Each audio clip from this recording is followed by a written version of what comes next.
linda e abençoada. Que a graça e a paz do nosso Senhor e Salvador Jesus Cristo possa superabundar nos nossos corações, amém? Uau, vocês são muito lindos. Pode tomar o seu assento. Gratidão pela sua vida. Queremos lembrar a você que está nos visitando que para nós é uma honra, é um privilégio poder receber você neste lugar. Temos a certeza de que essa vai ser uma manhã muito especial, onde você vai ter uma aprendizagem acerca da palavra muito importante para a sua jornada, para a sua caminhada.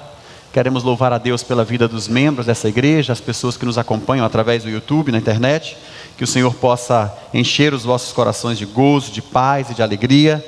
E nós temos, queridos, uma grande jornada nessa manhã pela frente. Manhã de domingo, manhã de ceia, onde vamos refletir e pensar um pouco acerca da morte e ressurreição do nosso Senhor Jesus, sobre o propósito da sua vinda nessa terra, sobre o motivo pelo qual Deus enviou o seu Filho único a este lugar, para que nós pudéssemos ser alcançados por essa graça. E eu tenho certeza que é sempre muito bom estarmos diante da palavra de Deus, para assim desfrutarmos de tudo aquilo que Ele tem para nós. Nós vamos seguir pela ordem, temos alguns eventos que vão acontecer nessa manhã. Temos uma criança, onde nós vamos estar apresentando essa criança ao Senhor, e o nosso coração se alegra muito com essa oportunidade de podermos apresentar os nossos filhos a Deus, porque temos a convicção, a certeza plena de que é nossa responsabilidade ensinar os nossos filhos o caminho, para que quando eles crescerem, eles tenham a consciência de onde é o local que eles devem permanecer, da origem, do propósito. E quando nós fazemos isso e caminhamos em Deus, dando esse norte, dando essa orientação, os nossos filhos, eles crescem em conhecimento e em graça.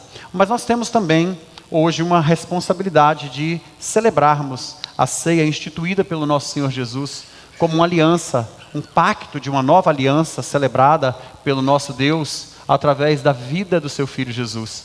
E é sobre isso que nós precisamos começar na manhã desse dia, avançando dentro deste propósito, e depois sim, nós vamos fazer esses atos de celebração, de festa, de gozo, de alegria, para que possamos assim nos alegrarmos junto com os nossos irmãos. Quero convidar você, sem delongas, a tomar posse da palavra da Bíblia Sagrada, a palavra de Deus, para que possamos na manhã desse dia refletir um pouco sobre tudo que Deus tem para nós. Eu não sei qual é a experiência ou qual é a vivência que você tem acerca da palavra graça e da palavra misericórdia, mas eu quero convidar você a pegar a sua Bíblia, se possível for. Vou pedir que coloque para nós também. É tão menos usual, né? Pensa comigo, quero convidar você para pegar a sua Bíblia. Aí as pessoas ficam meio assim, uai, mas como assim pegar a Bíblia? Parece que isso caiu em desuso. E está tudo bem.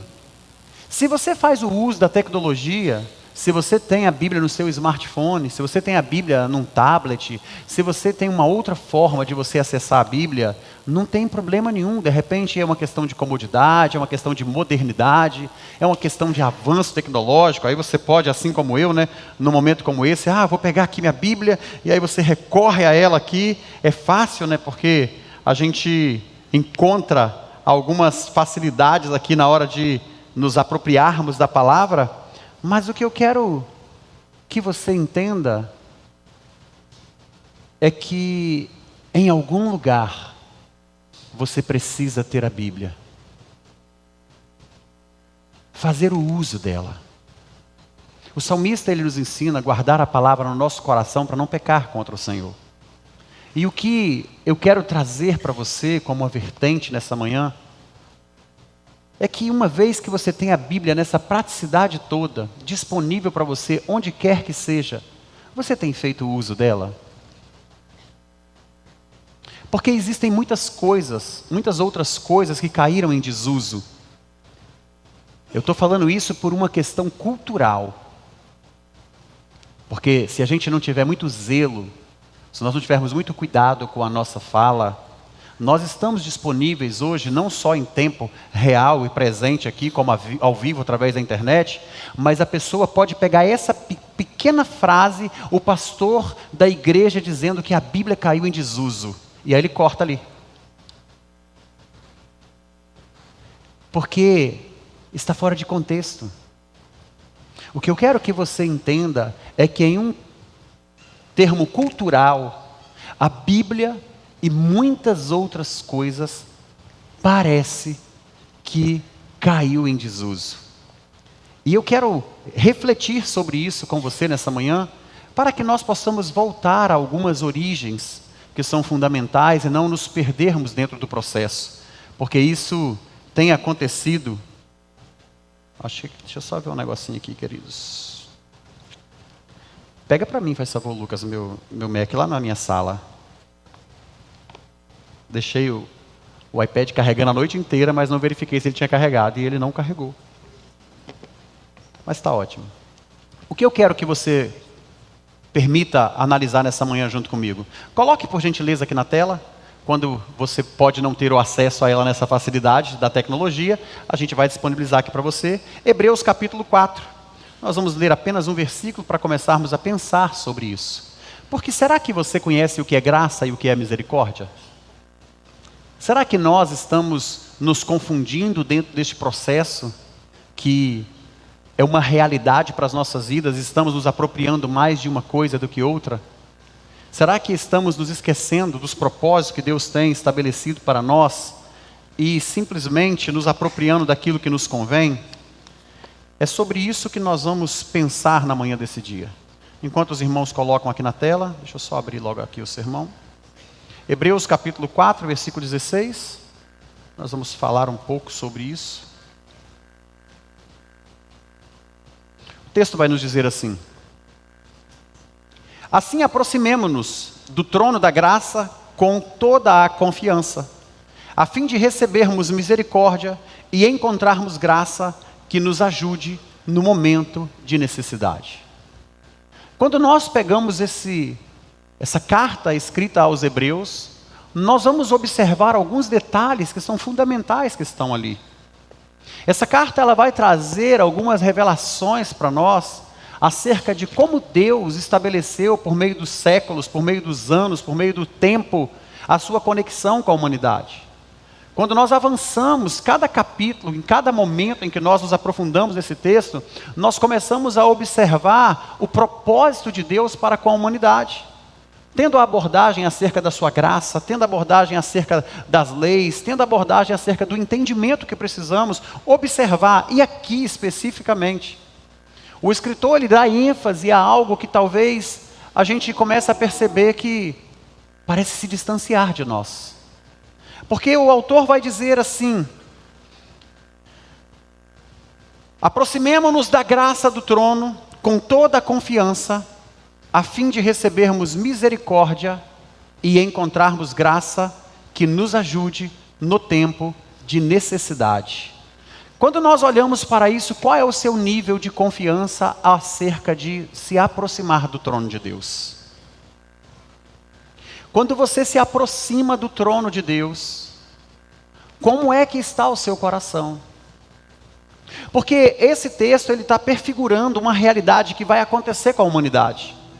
No livro de Apocalipse vai fazer uma referência, dentro dessas revelações apocalípticas, de que nós vamos nos apresentar diante do trono de Deus.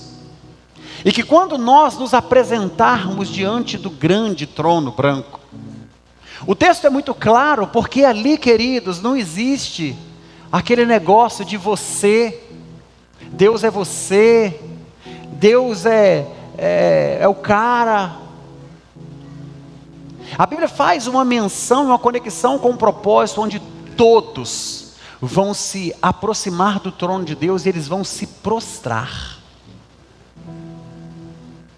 Isso vai fazer alusão à reverência, entendimento de níveis e posturas com as quais a gente parece que nós estamos nos desconectando dela. Deus é um ser poderoso, Ele é o nosso Criador, Ele é o nosso Pai, Ele tem amor, cuidado e zelo para conosco. Então quando nós vamos nos aproximando do trono de Deus, desse trono onde a graça abunda, O texto está dizendo assim: olha, quando você estiver se aproximando com confiança diante do trono de Deus, primeira coisa, entenda, Ele vai te dar o que você não merece. Fica tranquilo, tenha confiança que ao se aproximar de Deus, a graça dEle, a graça por meio de Jesus, ela vai te alcançar. E aí o escritor continua dizendo assim: a fim de recebermos misericórdia e encontrarmos a graça que nos ajude nas nossas necessidades. Quando você chegar, Ele vai te dar aquilo que você não merece, e além disso, pela sua misericórdia, Ele vai te livrar daquilo que você merece. Ele não vai te entregar o sofrimento, a angústia, a dor. Agora, quem é que está chegando diante do trono de Deus? É um filho? Porque quando nós chegarmos diante desse trono como filhos, lavados e remidos pelo sangue do Cordeiro, nós vamos desfrutar de uma eternidade de gozo, de paz, de alegria, de esperança. Mas quando nós chegarmos diante deste trono, sem passarmos por Jesus, nós vamos enfrentar a justiça e o juízo de Deus para com as nossas vidas. O cristianismo se tornou uma das maiores, influentes religiões do mundo. O que torna isso impossível? O que torna isso possível? E quais são os cuidados que nós devemos tomar? Primeiro, Deus tem zelo pela sua palavra. O que traz as evidências de uma crescente no cristianismo em torno de todo o mundo é que Deus zela pela sua palavra. Jeremias capítulo 1 versículo 2 nos afirma que tudo que Ele promete, Ele cumpre. E disse-me o Senhor: viste bem, porque eu velo sobre a minha palavra para cumpri-la. As evidências dessa crescente do cristianismo em torno do mundo é porque Deus, Ele vela pela sua palavra, Ele tem zelo. Tudo que Ele promete, Ele cumpre. Quando nós olhamos o evangelista João trazendo as evidências das promessas e dos cumprimentos, ele já traz um relato de algo que Deus disse lá no Gênesis, no princípio, quando o homem e a mulher caiu. Ele já tinha para nós o plano master da salvação. O seu filho Jesus, ele ia nascer de uma mulher. E isso, através dos séculos, foi sendo passado de geração em geração. E o evangelista João, ele vai trazer o relato das evidências do cumprimento dessa profecia. João, no capítulo 1, no versículo 14, vai dizer assim: o Verbo se fez carne, habitou entre nós, e nós vimos a sua glória, como a glória do unigênito do Pai, cheio de graça e verdade. Graça e verdade.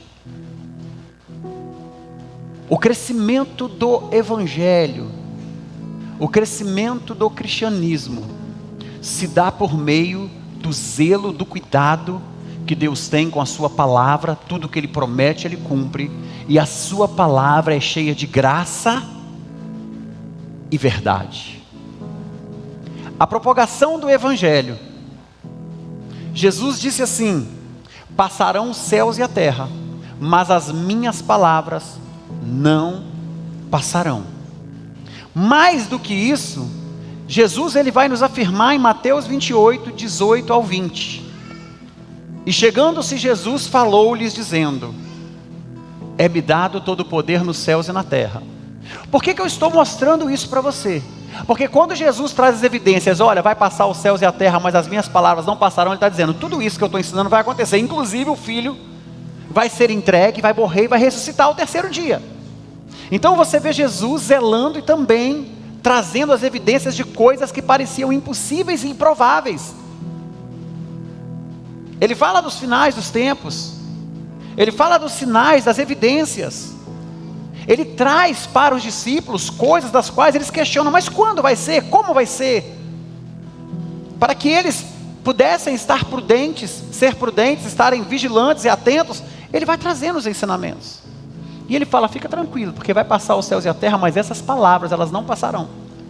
E aí depois da sua morte e a sua ressurreição, os discípulos se dispersam. Os discípulos se distanciam. Porque nós vivemos por fé e não por vista. E às vezes, no atual, algumas pessoas estão se dispersando, porque perderam a visão espiritual. Estão com a fé enfraquecida. A fé está sendo bombardeada, está se esfriando, enquanto se aproxima o advento da volta do nosso Senhor Todo-Poderoso. Então Jesus vai dizer assim, é-me dado todo o poder nos céus e na terra, portanto ide, fazei discípulos de todas as nações, batizando-os em nome do Pai, do Filho e do Espírito Santo, ensinando-os a guardar todas as coisas que eu vos tenho mandado, e eu estou convosco todos os dias até a consumação dos séculos. A crescente do Evangelho em torno do mundo é fruto do zelo de Deus para com a sua palavra, por intermédio do seu Filho Jesus, que é cheio de graça e verdade, e por aqueles que creem nessa palavra e que se colocam à disposição para propagar o Evangelho da salvação. Além disso, com a certeza de que é importante ensinar a guardar os princípios dessas palavras. Esses são os pontos que contribuem para o crescimento. Mas qual é o cuidado que nós devemos tomar? O cuidado que nós devemos tomar é em relação ao aparente crescimento do cristianismo no século 21, que desafia as crenças e tradições fundamentais da palavra. O surgimento do pseudo-cristianismo, um cristianismo mentiroso, falso, não verdadeiro, que está presente entre nós, aqui no nosso bairro, talvez em algumas das nossas casas, espalhado pelo nosso município, pela nossa cidade, pelo nosso estado, pelo nosso país, pelo mundo. Além disso, nós temos um grande movimento de práticas que afirmam ser cristãos, mas que se desviam de maneira significativa dos ensinamentos cristãos tradicionais. Um fenômeno que precisa atrair a nossa atenção. Eu e você, nós precisamos estar atentos para que possamos levantar questões importantes acerca do panorama da evolução da fé e da espiritualidade cristã em detrimento do ambiente em que nós vivemos. Jesus disse assim, Mateus 24, 24 e 25. Aparecerão falsos cristos e falsos profetas que realizarão grandes sinais e maravilhas para, se possível, enganar até os eleitos. Vejam que eu vos avisei antecipadamente. Quando nós observamos a ótica desse texto sobre falsos cristos e falsos profetas, entenda. Antes de falsos cristos, nós temos falsos profetas propagando um cristianismo que não é realidade, que não é verdadeiro. Queridos, parem para pensar. Seria tão bom se em cada porta em que nós adentramos, onde as pessoas se reúnem em nome de Deus, a Bíblia fosse de fato aplicada, não apenas pelo sacerdócio, pelo ministério pastoral, mas pelos membros. As pessoas terem zelo, a começar de nós que estamos no altar. Tem acontecido coisas com as quais a gente parece que nós não estamos percebendo. É como se a água, como se nós participássemos daquela ilustração onde o sapinho pula dentro de um caldeirão, e a água está com uma chama acesa embaixo. Enquanto ela está fria, ele está ali tranquilo, ela vai ficando morninha, vai ficando morninha, vai ficando morninha, e daqui a pouco ela vai entrar no seu estado efervescente, e ela vai cozinhar o sapo, e ele vai morrer. Porque acontece de forma sutil. Se o sapo pula no caldeirão fervendo, ele pula e imediatamente ele sai do caldeirão fervendo, por causa do calor, da temperatura. Ele percebe e ele se afasta. Mas o que nós estamos percebendo nos dias atuais é que nós estamos nos acostumando com muitas coisas com as quais estão completamente contrárias aos padrões bíblicos. Quando nós olhamos para o que o apóstolo Paulo está trazendo como instrução a Timóteo no capítulo 2 da sua segunda carta, 2 Timóteo capítulo 2, a partir do primeiro versículo, a Bíblia vai dizer assim: tu, pois, filho meu. Eu acho tão lindo isso, porque Jesus falou assim: nós vamos para o mundo, nós vamos pregar o evangelho, e nós vamos fazer discípulos, nós vamos gerar, nós vamos construir, nós vamos produzir isso. Aqui você observa que o apóstolo Paulo, ele tem uma relação com Timóteo, de paternidade espiritual, de cuidado, de zelo, sabe, de olhar para aquele menino, olhar para aquele garoto, e tratar nessa relação, sabe, de paternidade, de acolhimento, de proteção, de zelo, de legado. Então ele traz essas vertentes. Tu, pois, filho meu, fortifica-te na graça que há em quem? Em Cristo Jesus. Existe uma graça em Jesus, que essa graça seja a sua fortaleza. Timóteo estava passando por uma grande batalha. Ele era jovem, a igreja não estava conseguindo entender aquela relação de um mancebo ser tão maduro e ter uma conduta ilibada, ter uma postura, sabe, ele ser irrefutável nas suas palavras, ele ser um exemplo. Então ali tinha muita religiosidade, muito tradicionalismo, muitas pessoas que queriam tomar a posse, queriam governar as pessoas, mas que não eram governadas por Deus. Queridos, nós, enquanto somos chamados por Deus, nós não temos o poder de ficar governando sobre as pessoas. Nós somos governados por Deus e compartilhamos o reino, esse reino do qual todos nós fazemos parte. Somos iguais. Existe uma hierarquia, existem posturas, níveis, mas nós somos todos filhos de um mesmo Deus. E precisamos ter essa compaixão, precisamos ter essa graça, de não nos julgarmos maiores, superiores a ninguém. Então o apóstolo Paulo vem trazendo esse ensinamento a Timóteo. Ele fala assim, o que de mim, entre muitas testemunhas você ouviu, você vai confiar a homens fiéis, que são idôneos para também ensinarem a outros. Timóteo, fica tranquilo, no meio dessa galera toda aí, você vai encontrar alguém que é semelhante a você, temente a Deus, fiel. Compartilha com essas pessoas essa palavra, envolva essas pessoas dentro desse propósito, porque essas pessoas, elas vão te ajudar, e o reino vai crescer em santidade, em graça, em verdade, porque esse é o propósito. E aí ele avança dizendo: tu, pois, sofre as aflições como um bom soldado de Jesus. Queridos, é árduo. O cristianismo não é brincadeira. O cristianismo é de renúncia. O próprio Jesus fez uma alusão alegórica para que nós pudéssemos entender. Jesus, antes de ir até a cruz, ele fala assim: ei, vocês estão me seguindo? Então presta atenção. Aquele que quiser vir a mim, renuncie a si mesmo, tome a sua cruz e siga-me. Até aí, queridos, está tudo bem. Por quê? Porque isso é um relato de um fato que estava por vir. Os discípulos não conseguiram compreender a profundidade daquilo. Jesus estava dizendo: assim como eu subjugo totalmente a minha vida para fazer a vontade do Pai, e estou disposto a assumir a cruz. Se vocês quiserem vir após mim, vocês vão ter que mortificar as vossas vidas com as vossas paixões, com os vossos desejos, para fazer a vontade do Pai.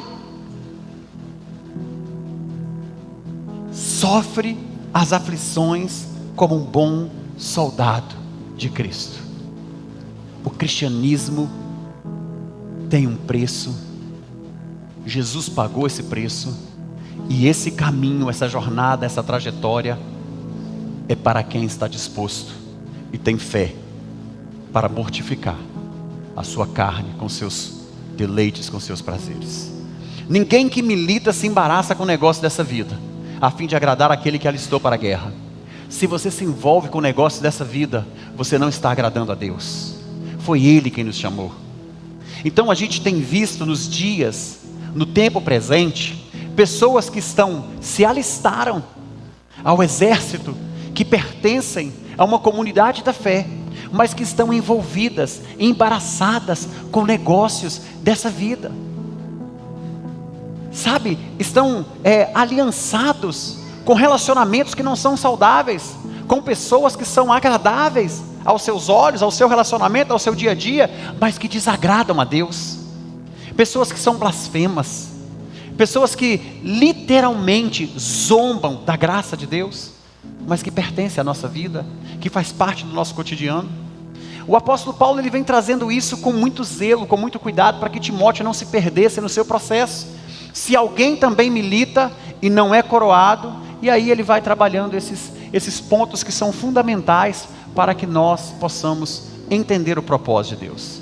Nós temos uma missão, e nós precisamos nessa missão obedecer a palavra de Deus para vivermos e cumprirmos os propósitos estabelecidos por Deus em sua santa palavra. Agora vamos trazer a uma realidade. Tendo em vista o advento do crescimento do cristianismo em torno do mundo, o surgimento desse pseudo-cristianismo, que é um cristianismo mentiroso, enganador, que apresenta um evangelho que ele distorce as verdades bíblicas. São pessoas que praticam coisas das quais não agradam a Deus e que se reúnem, comungam e celebram como se nada tivesse acontecendo. O que nós vamos observar? Como é que nós podemos nos manter firmes dentro desse propósito? A começar pela prática da palavra. O sermão precisa abordar o amor de Jesus e na sua aceitação acerca dos pecadores. O sermão, ele precisa falar do amor de Jesus. Jesus, a vertente, o propósito, a essência é o amor. E ele morreu para salvar, para libertar, para colocar a liberdade quem? Os pecadores. Quando os fariseus, os escribas começam a questionar Jesus acerca das pessoas com quem ele estava andando no seu resgate, ele fala: os sãos não precisam de médicos, mas sim os doentes. Queridos, Jesus morreu para que nós pudéssemos ser curados, libertos, transformados, salvos. Essa é uma verdade. Então o sermão precisa abordar a essência do amor de Jesus e o quanto ele está disposto a aceitar os pecadores. Mas o sermão precisa revelar o pecado, as suas consequências, para que por meio da palavra de Deus, nós possamos chegar ao conhecimento dos nossos erros e assim entrarmos na rota do arrependimento. Se nós não estivermos depondo contra o pecado, nós estamos fazendo outra coisa que não é cristianismo. O evangelho, as boas novas, ela consiste em nos libertar, e é um processo, queridos. Porque nós estamos, uma vez que somos limpos, agora nós vamos andar por ambientes que ainda não foram transformados.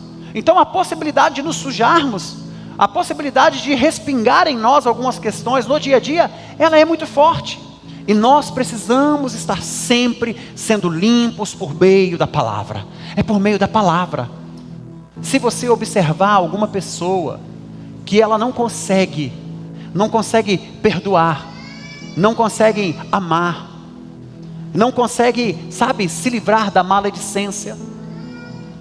Essa pessoa, ela precisa se envolver com a palavra de Deus. Falar mal do outro, julgar o outro, criticar o outro, isso é falta de Deus, da palavra de Deus no coração. É importante entendermos isso. A boca fala do que o coração está cheio, e se nós não avançarmos, nós vamos nos perder neste processo. Então nós não podemos nos tornar uma igreja profundamente defeituosa e infiel acerca da palavra de Deus, porque se nós não pregamos, não depomos contra o pecado, não trouxermos as evidências da imoralidade, de tudo que ocorre, da mentira, do engano, de tudo que ocorre no nosso meio, nós vamos nos tornar uma igreja defeituosa e infiel à palavra. Outra coisa é que, como pastores e líderes, nós precisamos ensinar a igreja a valorizar a palavra de Deus acima de tudo. Queridos, quando eu falei assim, parece que caiu em desuso, você precisa ter a Bíblia. Você precisa, antes de tudo, antes de qualquer coisa, você precisa ler a palavra, meditar na palavra. Isso é vida para você. Isso é vida. Josué capítulo 1, versículo 8. Eu falo isso aqui sempre. Foi o primeiro versículo que eu memorizei e guardei no meu coração. Não se aparta da tua boca o livro desta lei, antes medita nele de dia e de noite, para você ter o cuidado de fazer tudo o quanto nele está escrito, e então fará prosperar o teu caminho, em algumas versões, e será bem sucedido. É por meio da palavra. A gente precisa valorizar a palavra acima de tudo. Não adianta estarmos nesse ambiente, celebrarmos, adorarmos, fazermos tantas coisas e não entendermos o porquê estamos aqui. Quando nós falamos, anunciamos, propagamos a palavra, nós estamos dando a oportunidade de mais pessoas conhecerem o amor de Deus e poderem viver livres, livres do pecado, da condenação, do juízo.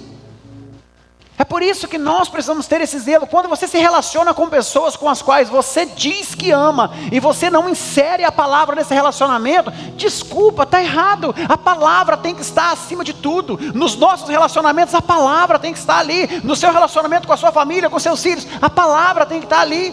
No seu relacionamento com as pessoas da igreja, a palavra tem que estar ali. Na sua vida profissional, com seus clientes, com seu patrão, com seus funcionários, a palavra tem que estar ali. É a palavra. A gente tem que zelar pela palavra. Se você experimentar, aplicar a palavra na sua vida, vai dar certo. Não tem como dar errado. E aí, quando nós observamos isso, Cristo vence os pecados por meio do novo nascimento, e então Ele nos ordena a mantermos o que Ele conquistou. Por meio do novo nascimento, os pecados são vencidos. Agora veja bem, Jesus vem e te entrega, meu filho, minha filha, você nasceu de novo, você é nova criatura, você é filho de Deus, você está livre, você está liberto. Vai, filhinho, vai, filhinha, vive livre. Mas quem tem que manter essa conquista somos nós. Nós temos que manter essa conquista. Ele diz assim: vocês não estarão sozinhos, eu estarei convosco todos os dias, até a consumação dos séculos. Mas você quer Ele com você? Você tem convidado Ele para o seu relacionamento? As pessoas conseguem perceber Jesus na sua vida? Conseguem perceber que Ele está em você e que você está nele? Isso se dá por meio do nosso relacionamento com Deus, através da sua palavra, através da oração. Queridos, a Bíblia vai nos dizer assim, 2 Timóteo 2, 3, 16 a 17. Toda a escritura é inspirada por Deus e útil para o ensino, para a repreensão, para a correção, para a instrução na justiça, para que o homem de Deus seja apto e plenamente preparado para a boa obra. Para que você possa ser preparado plenamente para a boa obra, é a palavra. Não adianta você se espelhar em homens inteligentes, brilhantes, capazes, mas que não são homens que vivem a palavra. É a palavra. Não adianta você ficar na internet pegando fração de sermãozinho motivacional. Você tem que mergulhar na palavra. Não adianta você ficar encontrando, sabe, nos canais por aí, algumas palavrinhas que vão massagear o seu ego para apoiar você nos seus erros, porque a palavra confronta o erro. É a palavra. Não adianta você falar mal de alguém para o outro, para fazer com que alguém venha para o seu lado, porque Deus é justiça, e é Ele que nos justifica. Não adianta eu falar para o outro que você não vale nada, quanto que você em Deus é uma bênção, e eu é que não estou valendo nada, porque não estou vivendo o princípio da palavra. Se tu uma bênção, e que da minha boca também só possa sair palavras de bênção. Nós precisamos entender isso. Agora, se nós, os nossos relacionamentos, não estamos entendendo isso, a palavra é divinamente inspirada para o ensino, para a repreensão. Ei, segundo a palavra de Deus, que te libertou, que te trouxe o conhecimento, o pleno conhecimento do Evangelho, da graça salvadora de Jesus, essa atitude sua é imoral. Essa atitude sua não está condizente com a palavra de Deus. Repreender, não vá por esse caminho. A Bíblia diz que esse é um caminho de morte. A Bíblia diz que esse caminho vai trazer dor, angústia, aflição. Não ande desse caminho. A Bíblia diz repreender na palavra, para a correção e para a instrução em justiça. Nós precisamos entender isso. Agora, como igreja, o que nós precisamos fazer? Nós devemos nomear, denunciar e chamar, clamando explicitamente pelo arrependimento. Nós precisamos nomear e denunciar o pecado para que possamos clamar em prol do arrependimento. Pecado tem nome. A Bíblia trata isso com muita clareza. Os pecados específicos que existem no mundo estão presentes dentro da igreja, porque a nossa missão é atrair as pessoas através do amor de Cristo. E quando elas são atraídas, elas entram nesse ambiente. E o pecado que estava no mundo, ele entra neste lugar, para que a pessoa possa, por meio da palavra, ser purificada, transformada e viver livre. Livre. Quando nós olhamos para essa realidade, o que nós podemos observar acerca dos profetas, dos apóstolos e de Jesus? Primeiro eu quero que você olhe para os profetas do Antigo Testamento, porque é muito importante entendermos que por meio deles houve a denúncia de algumas questões. Mas não podemos também deixar de olhar para os profetas como os discípulos de Jesus, os apóstolos de Jesus, que também nomearam e trataram essa vontade pecaminosa e permissiva que domina o coração do homem. O homem permite o pecado dominar e imperar na vida dele. E não podemos desprezar a realidade de Jesus. Vamos observar o que Malaquias fala. Malaquias 3:5. Eu virei a vocês trazendo juízo. Sem demora vou testemunhar contra os feiticeiros, contra os adúlteros, contra os que juram falsamente e contra aqueles que exploram os trabalhadores em seus salários e que oprimem os órfãos e as viúvas e que privam os estrangeiros dos seus direitos e não têm respeito por mim, diz o Senhor dos Exércitos. Ele começa a trazer a palavra de maneira clara para as pessoas que no nome dele faziam as coisas, mas que na verdade não percebiam que estavam cometendo um grande erro. E queridos, nós vamos perceber isso no nosso cotidiano. Em outras palavras, eles nomeavam os pecados, e foi assim que eles pregaram, sempre. Agora vamos ver alguns exemplos aqui. Jesus, como é que Jesus fala sobre a luxúria? Mateus capítulo 5, versículo 29. Se o teu olho direito pecar, arranca-o. Duro, né? Ele falou assim, já que a lei diz olho por olho, não, já faz você mesmo. Seu olho está te levando para o inferno. Arranca esse olho. Aí você fala, mas eu não quero viver sem o olho. Então arranca o pecado. É simples. Porque se você não se livrar desse mal que está no seu olho, você vai perder a sua alma e o seu corpo inteiro. Isso é Jesus falando sobre a luxúria. Quantos homens e mulheres, queridos, as pessoas estão perdendo o temor. Antigamente as pessoas entravam na igreja, eu me lembro, a igrejinha pequenininha, onde se você desse um sussurro, o pastor ouvia no altar. Aí a pessoa entrava na igreja, se alguém viesse conversar, estou na igreja, vamos conversar depois lá fora. Hoje as pessoas estão dentro da igreja, as coisas estão acontecendo aqui, parece que tem uma feira lá atrás. Ou estão ali fora. Saíram de casa para vir cultuar a Deus, mas estão cultuando outra coisa na parte exterior. Ei, o átrio está disponível, o santo lugar está disponível, o santo do santo está disponível, e você está se perdendo lá fora. Um tempo em que as pessoas, elas iam se vestir para ir para a igreja, elas olhavam e elas se preocupavam se estava decente. A mulher olhava no espelho e ela se via, e ela consultava o Espírito Santo de Deus. Espírito Santo de Deus, eu estou bem. Hoje você vê a imoralidade, a sensualidade. A pessoa vai para a igreja, é cristã, querido, cristã, vai para a igreja, bota uma roupa indecente, bota uma roupa sensual. Você precisa ter essa percepção. Será que essa minha roupa está sensual, está indecente? Vai fazer o outro me desejar? Vai fazer o outro me cobiçar? Ah, pastor, o problema é do outro. Não, querido, você é templo do Espírito Santo de Deus. Homens que não cuidam do seu corpo, do seu templo, cheio de vaidade.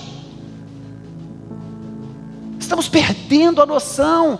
É isso que eu estou falando. Será que isso está em desuso? Buscar a santificação, temor e reverência.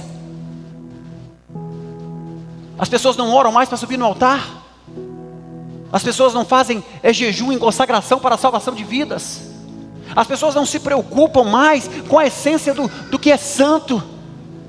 Nós precisamos ser santos porque Ele é santo. Atrair a presença de Deus, chegar na igreja e conseguir fechar os seus olhos físicos, abrir os seus olhos espirituais e ver que existe uma atmosfera de adoração, que Ele está presente neste lugar, que a unção está disponível, que Ele está nos visitando, está nos enchendo, está nos transformando, está se movimentando no nosso meio. Aí você vê as pessoas desligadas, esperando acabar o louvor, para depois acabar a palavra, para depois ir fazer uma social na lanchonete, com um maná sendo despejado aqui no altar. Pessoas que saem, vão embora e não conseguem lembrar um versículo, não conseguem perceber. Jesus falou o que sobre a ganância? Ai de vós rico, porque já recebeste a vossa consolação. Mateus 6:24. Vocês estão tão apegados à riqueza e à consolação e à vida boa. Queridos, tem gente que entra aqui na igreja, são tão prósperos, que nem precisam de Deus. Essa é a mentalidade deles. Deus para quê? Tem um bom emprego, tem um bom salário, tem uma empresa, tem um carro, compro o que eu quero, faço o que eu quero. Já se desconectou da verdade, onde Deus está presente, onde Ele necessita da graça, onde Ele necessita da salvação. O seu Deus é a sua riqueza, é o seu poder. São gananciosos. O que Jesus falou sobre os hipócritas? Mateus 23:29. Ai de vós, escribas e fariseus hipócritas. Quantas pessoas estão no nosso meio, religiosas, hipócritas. Temos que ter muito cuidado para que nós não venhamos ser essa pessoa, tecendo julgamentos, nos perdendo dentro do processo. O apóstolo Paulo, quando ele vai falar sobre a imoralidade, 1 Coríntios 6:18, ele fala assim: fuja da imoralidade, fuja. E a imoralidade, queridos, ela começa nos olhares, a imoralidade começa na verbalização, as pessoas falando, a imoralidade começa no desejo, ela é explícita através da nossa conduta, do nosso comportamento. Queridos, nós temos pessoas aqui na igreja, dentro da igreja e em vários outros lugares, que não se libertaram disso, estão desejando coisas dos outros, estão desligadas do propósito. Eu estou falando isso para você, porque com o advento do crescimento do cristianismo, existe um pseudo-cristianismo que é falso, que é mentiroso, que é enganador, e eu e você, nós não podemos cair nessa cilada de Satanás, nós não podemos deixar nos levar, como está tudo bem, não tem problema, no passado isso era problema, hoje não é mais. E essa não é uma mensagem de usos e costumes, não. Esse não é um culto onde você está tratando de doutrina. Esse é um culto onde nós estamos falando da palavra, sobre o cristão proceder com decência, com ordem, com respeito, de maneira moral e com temor e reverência ao nosso Deus. Ele está presente neste lugar. É um propósito dele para a nossa salvação. A igreja precisa buscar a presença do Senhor. O apóstolo Paulo vai dizer na mesma carta de Coríntios, capítulo 6, do versículo 6 ao 10, o seguinte: vocês não sabem, preste atenção, vocês não sabem que os perversos não herdarão o reino de Deus? Vocês não sabem disso? Ele está escrevendo, dizendo à igreja de Corinto assim: ei, vocês precisam ter consciência, os perversos não herdarão o reino de Deus. E ele avança: não se deixem enganar, além disso, nem os imorais, nem os idólatras, nem os adúlteros, nem os homossexuais, passivos ou ativos, nem os ladrões, nem os avarentos, nem os alcoólatras, nem os caluniadores, nem os trapaceiros herdarão o reino de Deus. Aí você sabe o que acontece? Talvez você ouve isso e você se sente ofendido com o pastor, porque existe uma igreja que prega a graça e que Jesus aceita o pecador. Isso é verdade, mas nós não podemos deixar de nomear os pecados, trazer as suas consequências, para que você seja livre, liberto, transformado e possa desfrutar da graça e desse Deus de amor. A gente tem que viver isso, porque isso é tão atual quanto o tempo que o apóstolo Paulo estava escrevendo. Isso é mais atual do que o jornal de amanhã, que depende de notícias, de coisas acontecerem para escrever. A Bíblia não depende disso. Ela é mais atual que o jornal da semana que vem. Ela é mais atual do que vai acontecer no século vindouro, porque Deus conhece todas as coisas. E se nós não observarmos isso, nós vamos nos perder no processo. Essa crescente de igrejas, de rótulos denominacionais, de pessoas que estão aqui não é mais meu lugar, eu vou para outro lugar. É porque chegou o confronto, é porque chegou o trabalho no caráter. Aí quando chega o trabalho no caráter, quer seja com qualquer pessoa, querido, entenda, se o seu problema é com o pastor, tem que ser resolvido. Eu tenho que me arrepender, eu preciso me colocar numa condição de servo, te pedir perdão, te amar. Mas você tem que me dar essa chance, e da mesma forma você. Aí as pessoas começam a ir pelos cantinhos, dando lugar a espírito de engano, de conversa fiada, de fofoca, de mentira, de defamação. Temos que nomear esses problemas, para encararmos eles de frente, segundo a palavra, e sermos libertos. Nós somos a igreja do Senhor. Então os profetas, Jesus e os apóstolos, eles pregaram, eles nomearam os pecados, eles denunciaram, eles clamavam pelo arrependimento, pela obediência da palavra, para que as pessoas pudessem experimentar a gloriosa novidade de vida em Cristo Jesus, obtendo o direito de serem filhos de Deus. Essa é uma verdade, queridos, que nós precisamos zelar por ela. O apóstolo Pedro, na sua primeira carta, no capítulo 2, no versículo 24, ele vai dizer assim: Ele mesmo levou os nossos pecados em seu corpo sobre o madeiro, para que morrêssemos para o pecado e vivêssemos para a justiça. Meu Deus, Ele mesmo levou os nossos pecados sobre o madeiro, para que nós pudéssemos morrer para os nossos pecados e vivermos em justiça. Eu e você, nós temos a responsabilidade de manter essa nova vida. Nós temos a responsabilidade de vivermos debaixo dessa graça. Nós precisamos entender isso. É nossa responsabilidade. No capítulo 2, no versículo 22 ao 23, ele fala assim: Ele não cometeu pecado algum, e nenhum engano foi encontrado em sua boca. Quando insultado, ele não revidava. Quando sofria, ele não fazia ameaças, mas entregava-se àquele que julga com justiça. Ele está dizendo assim: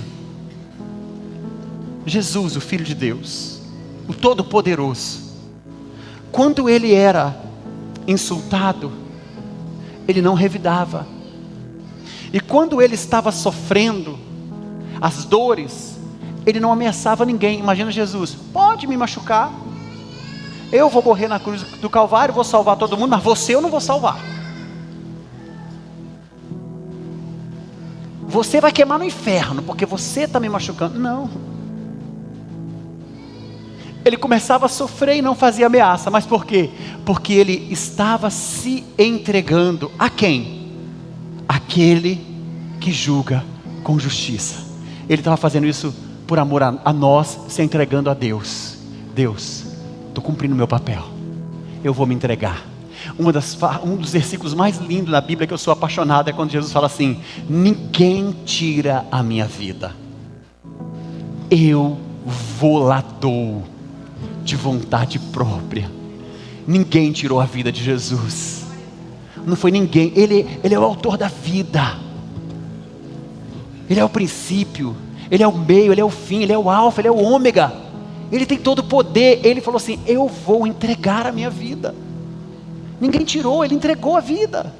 Isso é muito poderoso, nós precisamos entender isso. Cristo conquistou a vingança na cruz em favor do seu povo. Ele foi lá, Satanás fez tudo o que ele fez de mal para poder destruir a gente. Jesus foi lá simplesmente com uma entrega. Jesus não foi lá com uma espada: eu vim aqui me vingar. Não, ele falou assim: está tranquilo, vai ser feita a justiça de Deus através da minha vida, e vai se cumprir o que está proposto. Agora nós, qual é a nossa realidade? Somos ofendidos? Ofendemos. As pessoas nos criticam, nós nos defendemos e falamos mal delas. Por que você não se entrega àquele que faz justiça? Por que você não se rende a Ele? Por que não mortificarmos de fato a nossa velha natureza? O nascido de novo precisa aprender a lutar contra o pecado. Eu e você, nós precisamos aprender a lutar. 1 Pedro 1,23 fala assim: vocês nasceram de novo, não de semente perecível, mas de semente incorruptível, por meio da palavra viva e permanente de Deus. Essa semente não se corrompe, essa semente não aceita ser aliciada. Não faz assim não, se você fazia diferente, faz de outra maneira. Não, se vinga, resolve esse problema. Você é autoridade, pisa nele. Nós precisamos entender que todo plano que Deus tem para as nossas vidas é de redenção. E se nós não estivermos dispostos a nos render, vamos continuar sendo senhores da nossa vida. Cada vez mais vamos nos distanciar desse propósito. E quanto aos frutos espirituais e as obras carnais, o apóstolo Paulo ele vai trazer uma gama de ensinamento para nós em Gálatas capítulo 5, no versículo 22 ao 23. Ele vai nos dizer: o fruto do Espírito é amor, é alegria, é paz, é paciência. Vou deixar os meninos colocarem aqui para nós. Gálatas capítulo 5, 22 ao 23, por favor. O fruto do Espírito é amor, é alegria, paz, paciência, amabilidade, bondade, fidelidade, mansidão, domínio próprio. Contra essas coisas não há lei. Não importa o que o outro tem, qual é o tratado do outro, qual é a causa do outro, qual é a intenção do outro. Contra esses frutos não vai perdurar. Quando nós vivemos essa verdade, não tem outra coisa que possa sobrepor isso. Você acaba recebendo a graça de Deus por meio de um fruto que é gerado pelo Espírito Santo de Deus na sua vida. Agora para pensar comigo. Eu quero que você pense comigo nas situações da sua vida que você precisou ter paz e que você não conseguiu, que você gerou guerra, que você precisou ser manso e você foi agressivo, foi violento, fez guerra, que você deveria amar.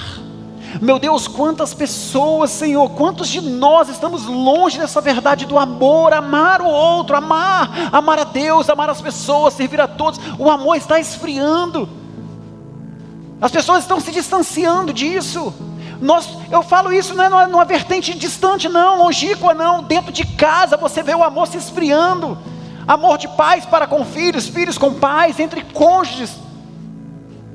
As pessoas estão apáticas, indiferentes, não conseguem ter uma sensibilidade, cordialidade, não conseguem acolher o outro. O amor não suspeita, não julga, tudo suporta, tudo espera, tudo crê. O amor é maravilhoso, queridos. A gente precisa, será que eu tenho amor? Quando você observa que você está numa esfera em que você está sendo dominado pela ira, pelo ódio, pela raiva, o amor não está aí. Outro dia eu peguei um Uber para vir para a igreja, eu vim conversando com o motorista, enquanto nós viemos conversando, aí ele foi e começou a falar de uma situação que aconteceu com ele. Ele falou: rapaz, a pessoa chamou o Uber, eu parei na Praia do Canto, na mesma rua, não tem via, eu parei aqui, estou vendo uma senhora do outro lado. Eu falei: gente, será que é aquela senhora? Ela estava do outro lado da rua, ela atravessou a rua, veio aqui em mim e falou assim: você tem que rodar lá no trevo e me pegar ali. Eu chamei o Uber lá, ele mandou eu parar aí, você tem que parar lá em frente, lá do outro lado da rua. Aí ele falou: tudo bem, senhora, a senhora me aguarda lá, por favor. Aí ele falou: ela está lá me esperando até hoje. Cancelei e fui embora.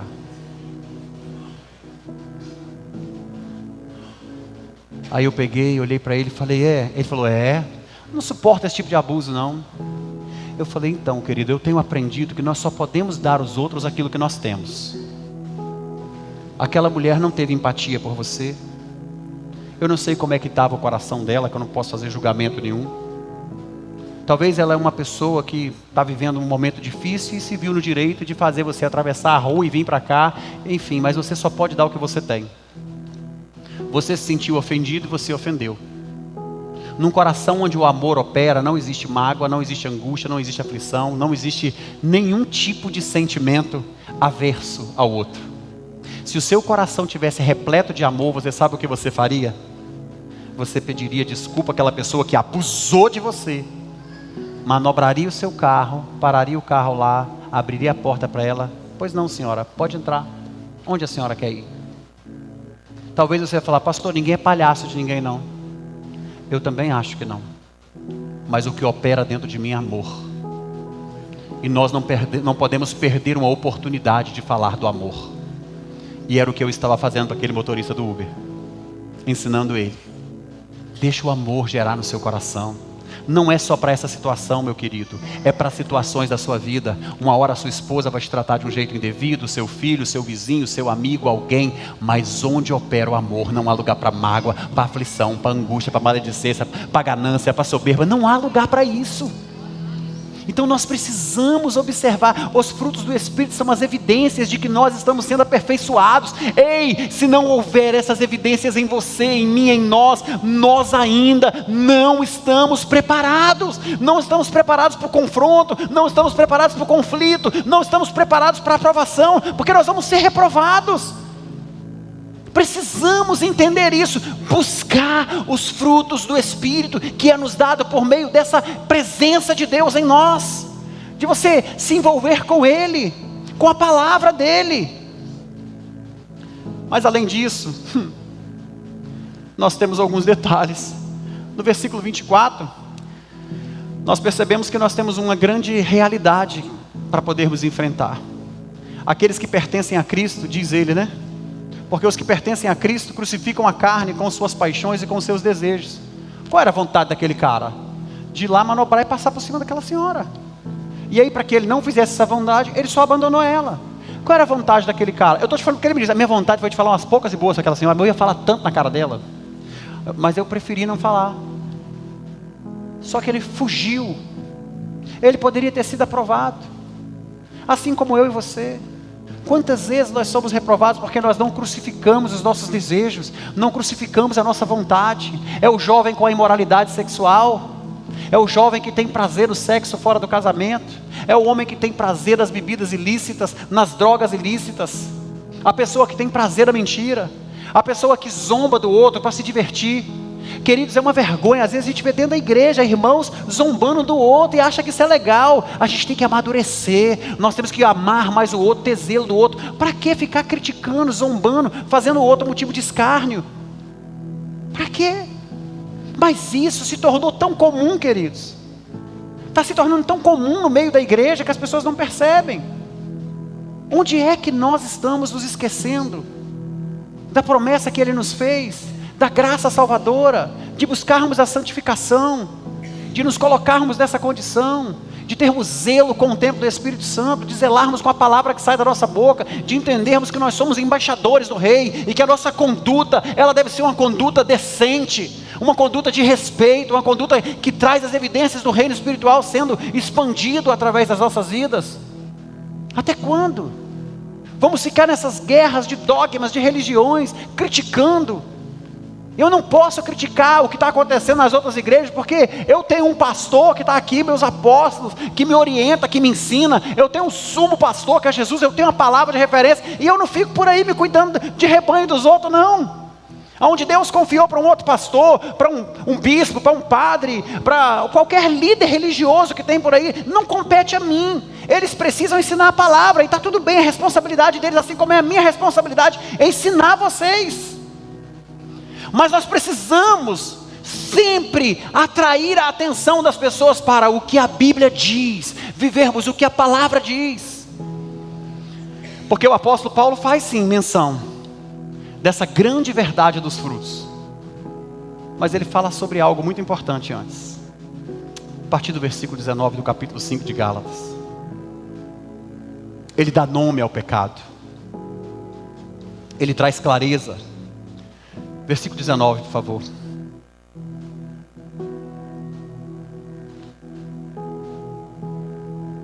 Gálatas 5:19.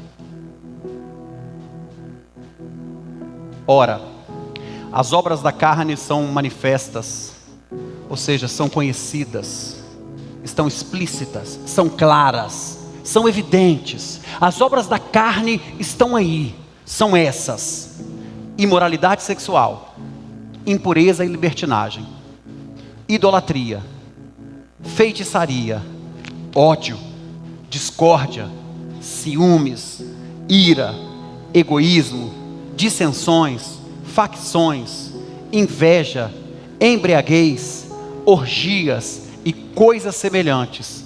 Eu vos advirto, como antes já os adverti: aqueles que praticam essas coisas não herdarão o reino de Deus.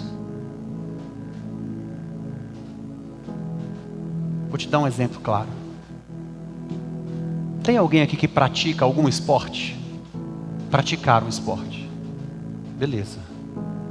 Obrigado. Pode baixar a mão. Quando você fala praticar um esporte, não é ali na quadra jogar bola, não. Entende?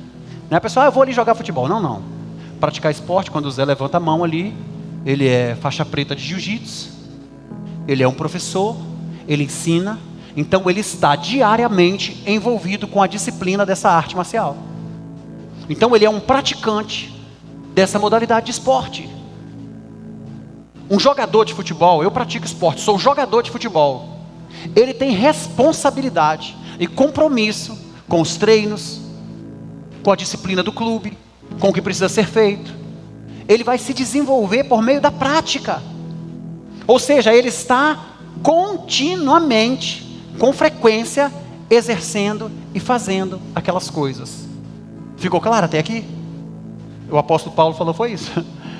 Os que praticam isso, é gente que está continuamente fazendo isso.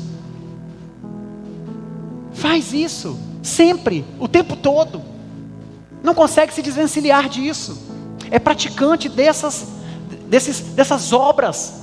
E queridos, que fazem parte da nossa realidade, da nossa natureza humana. Só que nós nascemos de novo, e com o novo nascimento nós temos que manter essa conquista, fugindo dessa aparência terrível, fugindo desses desejos, lutando contra isso, consagrando, nos envolvendo com Deus, com pessoas espirituais, com pessoas que vão nos ajudar. Essa é uma verdade para a gente ser liberto. Se nós não fizermos isso, nós vamos aprovar o pecado. Nós vamos aprovar o pecado. Nós vamos ser cúmplices. E sabe o que a Bíblia fala sobre a questão do pecado? O apóstolo Paulo escreve aos Romanos no capítulo 1, a partir do versículo 18, ele vai dizer assim: portanto, A ira de Deus é revelada dos céus contra toda a impiedade e injustiça dos homens que suprimem a verdade pela injustiça. Dá uma pausa aí. Evangelho de graça e de amor, mas que revela e nomeia o pecado, para que possamos em consciência nos arrependermos e sermos libertos. Deus é amor, mas existe uma justiça programada para vir em um tempo presente. É iminente, a qualquer momento vai acontecer. A justiça de Deus virá. E eu e você precisamos viver um cristianismo autêntico e verdadeiro para desfrutarmos dessa justiça de Deus sobre as nossas vidas, para vivermos essa graça dele sobre nós. Portanto, a ira de Deus é revelada, pode passar. Pois o que de Deus se pode conhecer é manifesto entre eles, porque Deus lhes manifestou. Pois desde a criação do mundo, os atributos do mundo, invisíveis de Deus, são eternos. O poder de sua natureza divina tem sido visto claramente, sendo compreendido por meio de coisas criadas, e de forma que tais homens são indesculpáveis. Pode avançar. Porque tendo conhecido a Deus, não o glorificaram como Deus, nem lhe renderam graça, mas os seus pensamentos tornaram-se fúteis e o seu coração insensatos, e além disso, obscurecidos. Dizendo-se sábios, tornaram-se loucos. Pois, por isso Deus os entregou, obrigado, deixa eu voltar aqui. E trocaram a glória de Deus imortal por imagens feitas segundo a semelhança do homem mortal, bem como de pássaros, quadrúpedes e répteis. Por isso Deus os entregou à impureza sexual, segundo os desejos pecaminosos do seu coração, para a degradação do seu corpo entre si. Trocaram a verdade de Deus pela mentira, e adoraram e serviram a coisas e seres criados em lugar do Criador, que é bendito para todos sempre. Amém. Por causa disso, Deus os entregou a paixões vergonhosas. Até suas mulheres trocaram suas relações sexuais naturais por outras contrárias à natureza. Pode passar. Da mesma forma, os homens também abandonaram as relações naturais com as mulheres e se inflamaram de paixões uns pelos outros. Começaram a cometer atos indecentes, homens com homens, e receberam a si mesmo o castigo merecido pela sua perversão. Além do mais, visto que desprezaram o conhecimento de Deus, ele os entregou a uma disposição mental reprovável para praticarem o que não deviam. Tornaram-se cheios de toda sorte de injustiça, maldade, ganância e depravação. Estão cheios de inveja, homicídios, rivalidades, engano, malícia. São bisbilhoteiros, caluniadores, inimigos de Deus, insolentes, arrogantes, presunçosos, invertem as maneiras de praticar o mal, inventam as maneiras de praticarem o mal, desobedecem a seus pais, são insensatos, desleais, sem amor pela família, implacáveis. Embora conheçam o justo decreto de Deus, de que as pessoas que praticam tais coisas merecem a morte, não somente continuam a praticá-las, mas também aprovam aqueles que a praticam. Um evangelho que nos ensina a lutar contra isso. E aí nós estamos num domingo pela manhã, para nos lembrarmos que Jesus morreu na cruz do Calvário para vencer isso, para nos libertar disso, para nos dar a liberdade, para vivermos pelo que a Bíblia diz ao nosso respeito, para podermos desfrutar da sua presença como um grande amor, graça imerecida da parte de Deus para conosco, e nós em alguns momentos estamos nos perdendo nesse processo. Eu preciso trazer a sua consciência para essas coisas, para que nós possamos voltar à essência, adorarmos a Deus como nunca antes, todos os dias como se fosse o último, sermos capazes de nos reconciliarmos uns com os outros, sermos capazes de perdoar, sermos capazes de entender as debilidades, a fragilidade. Entenda isso, eu e você estamos sendo aperfeiçoados. No nosso meio tem alguém que ainda não é maduro, esse alguém vai falhar, esse alguém vai errar, esse alguém vai precisar que você olhe para ele com amor, com graça e misericórdia e fala, está tudo bem, Eu te perdoo, porque outrora eu não sabia também lidar com essas coisas. Mas quantos de nós continua se apegando à sua velha natureza, não consegue perdoar, não consegue amar, não consegue andar mais uma milha, vive na prática dos seus desejos? A gente precisa pensar sobre isso. Este é um lugar onde Deus está nos transformando, mas Ele nos transforma não é pelo sermão do pastor. O pastor é só um instrumento para instruir vocês a fazerem, colocarem em prática esse ensinamento. As pessoas que se relacionam com você serem tão transformadas quanto você está sendo transformado. É importante que nós possamos, viver essa verdade. Jesus, Ele é muito zeloso quando Ele fala: o mundo vai conhecer que vocês são meus discípulos quando vocês amarem uns aos outros. E o que nós temos percebido é uma frieza, é um distanciamento desse amor. Cada vez mais as pessoas se acostumam com uma realidade de um dogma, de uma religiosidade, e se distanciam daquele que é digno do culto, daquele que é digno da adoração, daquele que tem um propósito. Que a graça de Deus possa encher as nossas vidas de maneira sobrenatural. Eu queria chamar o Ministério de Louvor para a gente adorar. Antes de participarmos da ceia, eu não sei o que vai ser gerado aí, vocês não, mas nós vamos nos quebrantar diante de Deus, vamos pensar um pouco sobre isso, clamar para que Ele nos aproxime, para que a gente não volte, para que a gente não viva nessa realidade tão distante do que Ele tem para nós. Precisamos nos arrepender, queridos, precisamos chorar diante de Deus. Tiago, quando ele escreve, quando ele traz essa carta tão poderosa, ele fala bem assim: humilhai-vos perante o Senhor, lamentai e chorai, converta o vosso riso em pranto. Meu Deus, ou seja, tira essa falsa modéstia, tira esse sorriso amarelo da sua cara que é de aparência, e de fato se volta para Deus com pesar, com aquele sentimento de: eu vou me livrar desse peso e eu vou me entregar a Deus com alegria. Reflita sobre a sua jornada, sobre os seus últimos dias, sobre a sua semana, sobre palavras que você falou, sobre atitudes que você fez, sobre coisas que aconteceram na sua vida, coisas com as quais você precisa se desvencilhar delas. E entenda, queridos, não precisamos fugir de um lugar para encontrarmos a paz da nossa alma, porque a paz que excede todo entendimento está em Deus, e Ele está presente neste lugar. Ele quer transformar a sua vida, a minha vida, as nossas vidas. Quero convidar